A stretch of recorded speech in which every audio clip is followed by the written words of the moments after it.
मणिपुर चक्र ये आपके जीवनी शक्ति का रहस्य है। ये इसका नाम मणिपुर क्यों है? क्योंकि मणियों से ये अभिमंडित है। इसमें मैं आपको मंत्र भी बताऊंगा, इसके सिद्ध करने के लिए आसन भी बताऊंगा, और इसके अंदर जो अमृत किस प्रकार प्राप्त होता है इसकी विधि भी मैं आपको बताऊंगा। ये जब माँ के चरण कमल, ये काम क्षेत्र है ना, ये मैंने बताया नहीं आपको, मूलाधार और स्वादिष्ठान ये काम क्षेत्र, ये भी काम क्षेत्र में याद।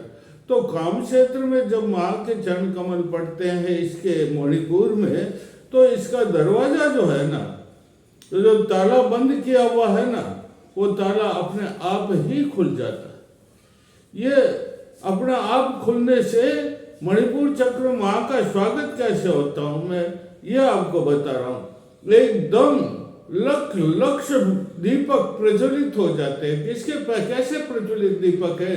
पलाश पुष्प होता है ना, पलाश पुष्प के समान जो है रत्नमणि दीपक है, जो प्रज्वलित हो जाते माँ का स्वागत करने के लिए। मणिपुर आंगन के अंदर जो है, मणि चक्र के अंदर जो है मणियों के अलंकरण बन जाते हैं, भीतिकाओं पर मणियों के अलंकरण बन जाते हैं, छत पर जो है मणियों के ये पूरा मणिमय होता है। ये पूरा जो चक्र है, मणिपुर चक्र है, वो मणियों से युक्त हो जाता है। शास्त्रों में लिखा हुआ है, ये बड़ा रहस्यमय, रहस्य से रहस्य इसमें है, ये बड़ा गुहितर है और ये बड़ा गुप्त से गुप्त है। शास्त्रों में लिखा है इसका गोपन रखना चाहिए, लेकिन मैं जन उद्धार के लिए, साधकों के उद्धार के लिए ये विद्या लोप न हो, इसलिए मैं इनके मंत्रों को, साधनों को, सिद्धि करने को, अमृत प्राप्त करने को, सारी चीजें मैं साधकों को बता रहा हूँ। देखिए ये इसमें क्या क्या चीजें हैं।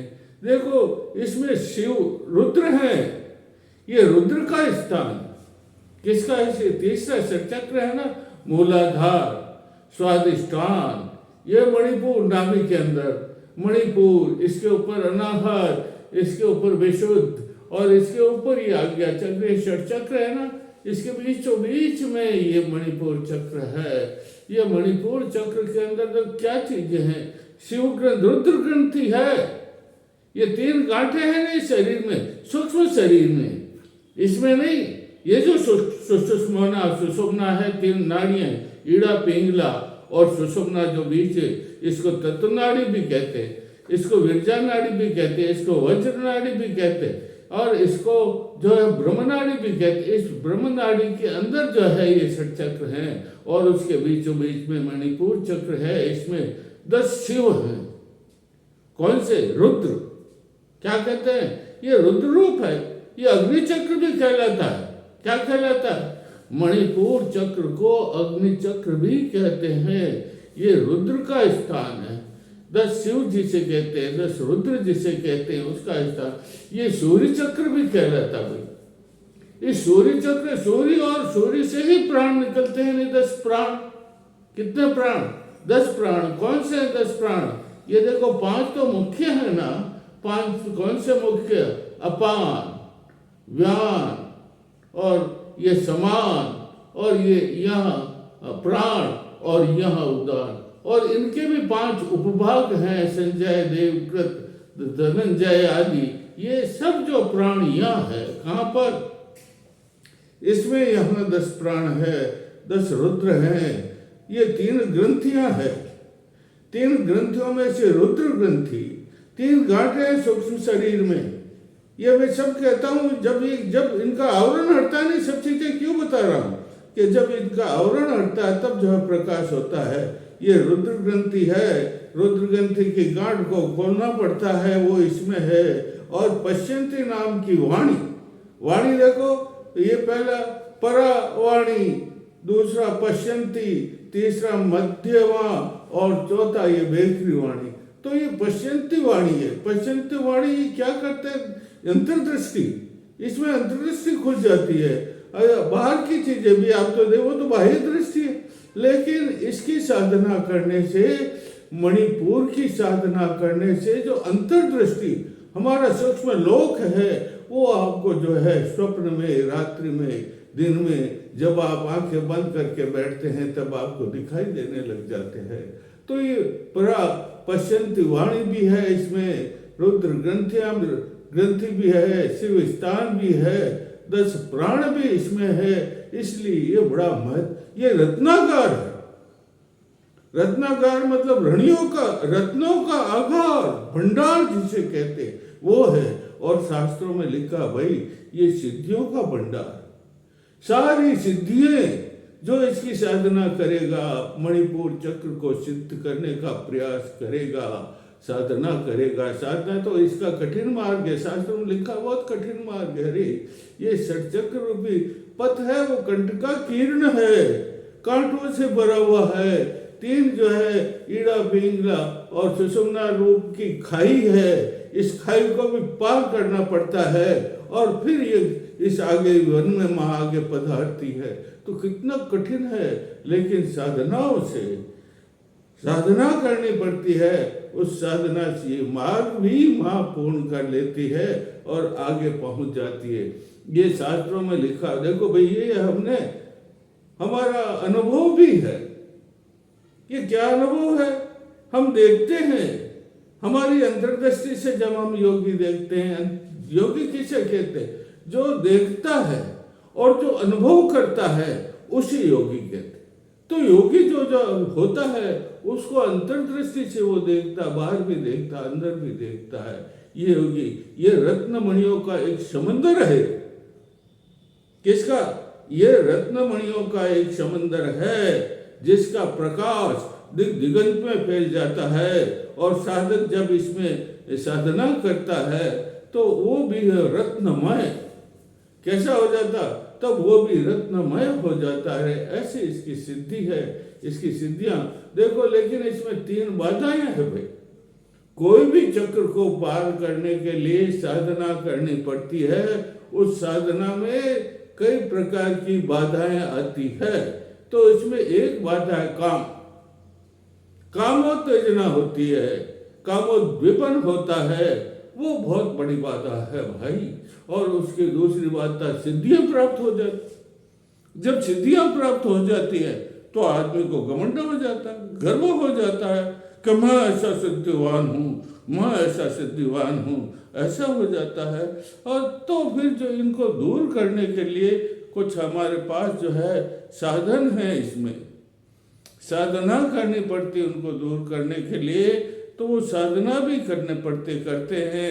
तो इस बाधाएं बहुत आती है। माँ बढ़ रही है, षटचक्र भेदन करने के लिए माँ बढ़ रही है आगे। कौन सी माँ? कुंडली माता। कौन सी माता? चित्त शक्ति माता। कौन सी माता? महामाया माता। कौन सी? चंडी माता। ये आगे बढ़ रही है। लेकिन इसी देखो एक बात है, साधना करने के लिए स्नान तो करना चाहिए। स्नान करके आसन लगा कर बैठना चाहिए, दीपक लगाना चाहिए, अगरबत्ती लगाना चाहिए और आंखें बंद करके पद्मासन में बैठ जाना चाहिए। और फिर मणिपद में हम, कौन सा मंत्र है इसका? बहुत, अरे ये तो मणियों का रत्नागार है ना, इसलिए मणिपद में हम, ये जितने भी बौद्ध बुद्ध भगवान का बुद्धम शरणम गच्छामि, जो जितने भी बुद्ध के शरण में गए हैं उनका जो परम मंत्र है मणिपद में होम, मणिपद में होम, मणिपद में होम से ये जो है मणिपद्म कहलाता है। नाभि चक्र क्या कहलाता है? मणिपद्म। ये मणिपद में जागृत हो जाता है भाई। तो मणिपद में होम, ये सूर्य चक्र भी कहलाता है। सूर्य चक्र का सूर्य मंत्र भी बोलो आप, राम ह्रीम स सूर्याय नमः, राम ह्रीम रोम स सूर्याय नमः, राम ह्रीम रोम स सूर्याय नमः। इससे भी ये जागृत हो जाता है। एक राम रामाय नमः, सुन लो अच्छी तरह से, राम रामाय नमः, राम रामाय नमः। इससे भी ये मंत्र जागृत हो जाता है। लेकिन आपको सिद्धि तो करनी पड़ेगी, साधना तो करनी पड़ेगी। बगैर साधना के आप सिद्ध कैसे होंगे? ये रत्नागार आपको कैसे, रत्नों का आगार, रत्नागार का मतलब रत्नों का आगार आपको कैसे प्राप्त होगा? ये 9 सिद्धियां आपको कैसे प्राप्त होगी? और अष्ट लक्ष्मी प्राप्त हो जाए। क्या लाभ प्राप्त हो जाते हैं आपको इसकी साधना करने से? ये शिव का रुद्र का स्थान है और रुद्र माँ प्रसन्न और लाकिनी माँ है। कौन सी माँ है? लाकिनी माँ है। इसके आधार में आपको कल बताऊंगा लाकिनी माता की किस प्रकार साधना करनी चाहिए। मैंने बताया स्नान करना, शुद्ध होकर के बैठना, अंतर मन को शुद्ध करना, बाहरी तो स्नान करने से शुद्ध हो जाती है। और फिर मंत्र 2-3 मंत्र तो और बहुत बताऊंगा मैं आपको कल, 10, 12, 15 मंत्र बताऊंगा, लेकिन ये जो है 3 मंत्र मुख्य हैं। देखो बौद्ध लोग सबसे ज्यादा कुंडली जागरण की साधना करते हैं, या हिमालय के अंदर जो रहने वाले हमारे संत योगीश्वर जो गुफाओं में रहते हैं वो इसकी सबसे ज्यादा साधना करते हैं। तो उनके 3 मंत्र तो मणिपद में होम मंत्र तो आप रट लीजिए। जो साधक इसकी साधना करना चाहता है उसको तो मणिपद में होम इसकी साधना करनी चाहिए। और मणिपुर चक्र का जो है कहीं आपको मिल जाता है तांबे का बना हुआ पुष्कर आदि स्थानों पर या सिद्ध स्थानों पर, तो खरीद लेना चाहिए। वो सामने रख करके फिर मणिपाद को क्या प्रकाश होगा। आंखें बंद करोगे और आप होठ बंद करोगे, ध्यानस्थ होकर के बैठ जाओगे, तब आपको देखो जब आप मणिपद में होम की साधना करोगे ऐसे इस तरह से, तो देखो आपको बहुत चित्र दिखाई दे। आपको सीधी लाइन के अंदर सीधा प्रकाश मणिपुर में चक्र में दिखाई देगा। आपको 10 शिव के भी दर्शन होंगे, आपको महारुद्राणी के भी, लाखनी जो माँ है उसको भी आपके दर्शन होंगे, और अनेक प्रकार के सूक्ष्म दृश्यों के आपको दर्शन होंगे। ये इतना मणिपद में हुम नाम का मंत्र है, मंत्रों का शिरोमणि मंत्र है। सूर्य क्षेत्र होने से सूर्य भगवान है। सूर्य भगवान तो सारे संसार को, त्रिलोकी को आलोकित करते हैं। जब उनका मंत्र भी राम रिम रोम स सूर्याय नमः, राम रिम रोम राम स सूर्य, 3 अक्षर राम, है के अंदर र मिला हुआ, और फिर ये और फिर हिंदी रोम राम रोम रिम रोम स सूर्याय नमः। ये जपते रहे माला, आंखें बंद कर दो, यूं हाथ रख दो, पद्मासन में बैठ जाओ, आसन लगाओ। आसन तो लगाना, आसन नहीं लगाओगे तो आपकी ये शक्ति पृथ्वी में चली जाएगी, आपका जो है बेकार होगा। इसलिए आपको जो है कुछ का आसन तो लगाना पड़ेगा। अगर आपको भागंबर का अमृत का आसन मिलता है तो बहुत अच्छा है, उससे उष्मा नीचे नहीं जाती, ऊर्जा नीचे नहीं जाती, और आपके शरीर के रोम रोम में प्रविष्ट हो जाती है। इसलिए 3 मंत्र तो आपको मणिपुर चक्र अगर आपको सिद्ध करना है, आप देखते हो कि महीने में 10-15 दिन में सिद्ध हो जाएगा, नहीं होने वाला। 4 ही समय में, कितने समय में? प्रातःकाल ब्रह्ममुहूर्त से पहले, सूर्योदय से जो पहले है उसको ब्रह्ममुहूर्त कहते हैं। 4 से लेकर के सूर्योदय के पहले जो वो ब्रह्ममुहूर्त कहलाता है। उसके बाद में 12 बजे, मतलब 24 मिनट का एक घड़ी होती। कितने मिनट की? 12 बजे से 24 मिनट पहले और 12 बजे से 24 मिनट बाद में, ये जो है अभिजित मुहूर्त कहलाता है। इस अभिजित मुहूर्त में भी इसकी साधना करो, और इसके बाद में सायंकाल दिनस्थ होने के पहले 24 मिनट पहले उसकी साधना शुरू कर दो, और उसके बाद में आप जाग जाओ अर्धरात्रि में, और अर्धरात्रि में जाग करके इसकी साधना करो। ये मणिपुर चक्र अवश्य ही आपको सिद्धि प्राप्त करेगा, और आपको अनेक प्रकार के जो है लक्षण प्राप्त होंगे। आपका झुरझुरी होगी, कंपन होगा, आपके शरीर में कंपन होगा, स्पंदन होगा या नाभि के अंदर। तो और ओम ओम की आप जब साधना करोगे, जब करोगे, तो आपको जो देखो आप नाभि पर हाथ बंद करके ओम ओम ओम ओम ओम ओम ओम ओम ओम ओम बोल करके बंद कर दो एकदम, और नाभि पर हाथ रखो, तो नाभि के अंदर ही सूक्ष्म शरीर के अंदर वो ओम का जप चलता रहेगा। मणिपद में ओम का जप चल, आपकी अंगुलियों पर आपको महसूस होगा, आपके ध्यान में महसूस होगा मंत्र चल रहा। ये इतना प्रभावशाली, और आपके रोम रोम को प्रकाशित, आपकी रोम रोम को जो है चेतनामय, जीवनमय, नया प्राण। कैसा प्राण? नई चेतना, आपके नस नस में नई चेतना प्रारंभ हो जाएगी। इसलिए आपको इसकी साधना करनी। भगवान श्री कृष्ण ने भी कहा है, अपान वायु को प्राण में होम करो, प्राण को अपान वायु में होम करो, और जिससे ये जो है ये यहाँ है ना, ये इसको प्राणवायु ऊपर से आती है, इसको यहाँ लाओ और यूं खींचो इसको है, और फिर अपान और नीचे से गुदा मार कर जोर से खींचो, इससे दोनों मिल जाएंगे, होम होगा आपस में, और दोनों के मिलने से ये जो है जागृत हो जाएगा। इसकी 10-12 विधियां मैं कल आपको और बताऊंगा। मंत्र तो बहुत है भैया, लेकिन मंत्र की साधना तो आप करोगे, मैं तो बताने वाला हूं।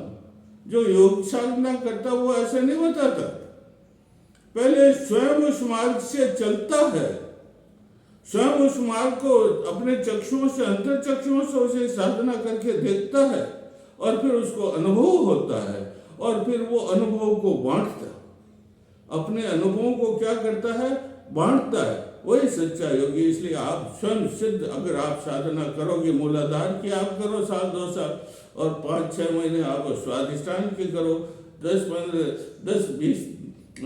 महीने तक तो आप मणिपुर की साधना करो। ये मणिपुर आपने अगर सिद्ध कर लिया तो आपको सब सिद्धियां मिलनी प्राप्त हो जाएगी।